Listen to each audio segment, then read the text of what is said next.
ने 187 रन्स किए और इस वक्त जितने वो रन्स बनाएंगे शायद अपने कैरियर में दोबारा उनके ऊपर ये वाली फॉर्म ना आए। शाहीन अफरीदी को दाद देना पड़ेगी इसकी कि उन्होंने उन पर एतमाद किया, उनको up the order. Most impressive part of the match था वो था ख्वाजा नाफे की बैटिंग। बिस्मिल्लाहिर्रहमानिर्रहीम, अस्सलाम वालेकुम वरहमतुल्लाहि वबरकातुहू। उम्मीद और दुआ है कि इंशाल्लाह आप खैर वाफियत से होंगे।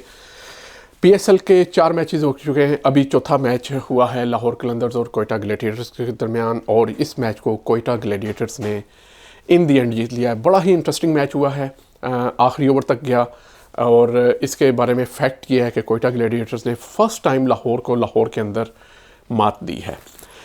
लाहौर कलंदर्स अपने पहले दोनों मैचेस हार गए हैं और यूँ लग रहा है कि Lahore Qalandars back to their reality, जिस तरह इन्होंने PSL 1 का स्टार्ट किया था 2 टूर्नामेंट जीतने के बाद, इस दफ़ा जब डिफाई चैम्पियन के तौर पे ये आए हैं तो पहली दोनों गेम्स ये हार गए। अलबत्ता आज के मैच के ऊपर अगर हम नज़र डालें तो लाहौर कलंदर ने 187 रन्स किए और इसमें यह मैं बताता चलूँ कि इसमें ना फ़खर जमान के रन्स हैं, ना रासिब अंदरदोसन के रन्स हैं, ना इसमें अब्दुल्ला शफीक के रन्स हैं और ना ही कार्लोस ब्राथवेट और सिकंदर रज़ा के।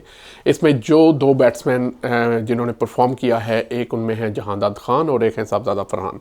साहबजादा फरहान के ऊपर तो मैं इंशाल्लाह एक अलहदा से वीडियो करूँगा। बहुत ही प्राइम फॉर्म में है बैटिंग की और मेरा ख्याल है कि लाहौर कलंदर्स का उनको पिक करना और उनको ओपनिंग स्पॉट देना ये उनके कैरियर के लिए भी बहुत अच्छा है और इस वक्त जितने वो रन्स बनाएंगे शायद अपने कैरियर में दोबारा उनके ऊपर ये वाली फॉर्म ना आए। जहाँ तक बात रही जहांदाद खान की, मुझे तो बड़ी प्लेजेंटली मैं सरप्राइज़ हुआ हूँ। मुझे नहीं पता था कि वो इस तरह की बैटिंग कर सकते हैं, लेकिन आज शाहीन अफरीदी को दाद देना पड़ेगी इसकी कि उन्होंने उन पर एतमाद किया, उनको अप द ऑर्डर भेजा और जहांदाद खान ने रेस्पॉन्ड भी किया और 17 बॉल्स के ऊपर 4 छक्कों के साथ उन्होंने 45 रन्स बनाए हैं। अच्छे पिंच हिटर हो सकते हैं, बॉलिंग भी इनकी ठीक ही थी दोनों मैचेस में। जो कोयटा ग्लैडिएटर्स की बॉलिंग का अगर हम जिक्र करें तो कोयटा ग्लैडिएटर्स की बॉलिंग के साथ साथ उनके कैप्टन का शातिरपन भी नज़र आता है। एक तो ये है कि इन्होंने जो इनका बॉलिंग कॉम्बिनेशन है वो बड़ा परफेक्ट है। इन पिचेस के ऊपर 2 स्पिनर्स और 3 पेसर्स के साथ, और उन 3 पेसर्स में से भी 2 ऐसे हैं जो कि डेथ पे बड़ी अच्छी बॉलिंग करते हैं, मोहम्मद वसीम और मोहम्मद आमिर। और मोहम्मद आमिर तो शुरू के 2 ओवर भी बड़े अच्छे करते हैं, इकोनॉमिक रहते हैं, बहुत ज़्यादा विकेट्स नहीं लेते, लेकिन इनको मारना आसान नहीं है। जो हसनैन हैं वो भी अच्छी बॉलिंग करते हैं लेकिन रन्स लीक कर रहे हैं दोनों मैचेस से।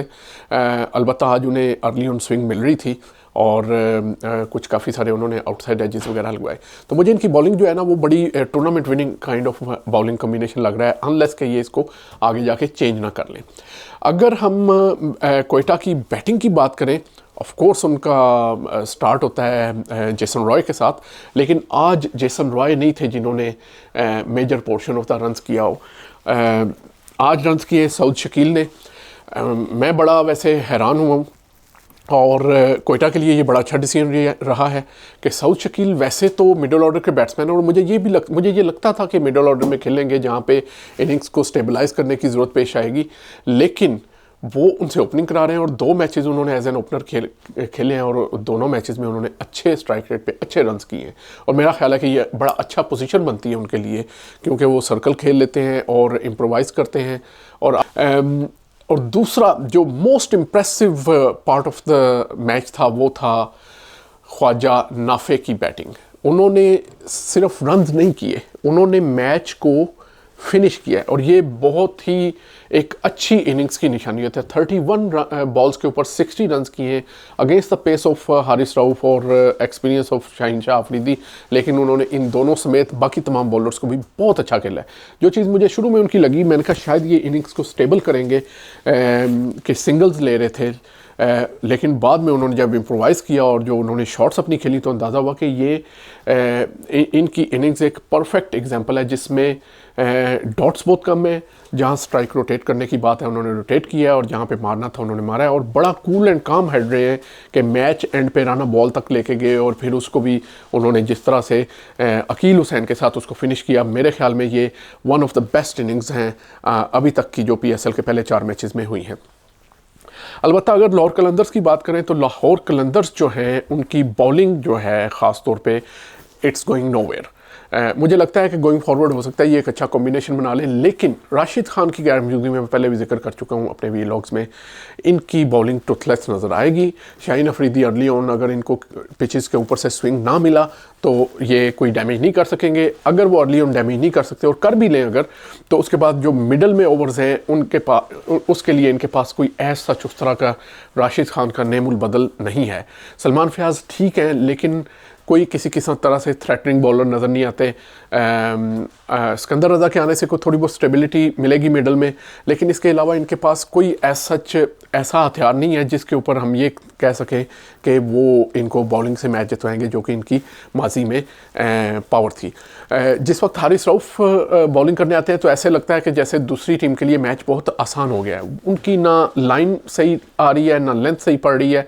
आज भी पहले 3 ओवर्स में मेरा ख्याल है कि बहुत ज़्यादा उनको रन पड़े हुए थे। चौथा ओवर उनका ज़ाहिर है रिक्वायर्ड रन रेट जो है वो कम रह गया था, तो इसलिए उन्होंने इसलिए बेसिकली वो ओवर उनका थोड़ा सा अच्छा चला गया।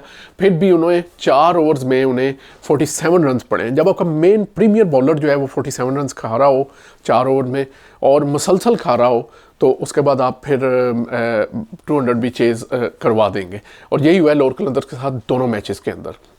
तो मेरे ख्याल में इनको रीग्रुप होने की ज़रूरत है। अभी बहुत बड़ा टूर्नामेंट पड़ा है बाकी। हारिस रऊफ को थोड़ा सा ग्रूमिंग की ज़रूरत है। अगर ये अपने आप को कंट्रोल कर लेंगे तो they will be in the tournament, otherwise I see them in the rock bottom just because of their poor bowling display and fielding display. इसके साथ ही हमें इजाज़त दें, इंशाल्लाह अगली वीडियो के साथ आपकी खिदमत में हाज़िर होंगे। हमें सब्सक्राइब करना मत भूलिए। अल्लाह हाफिज़।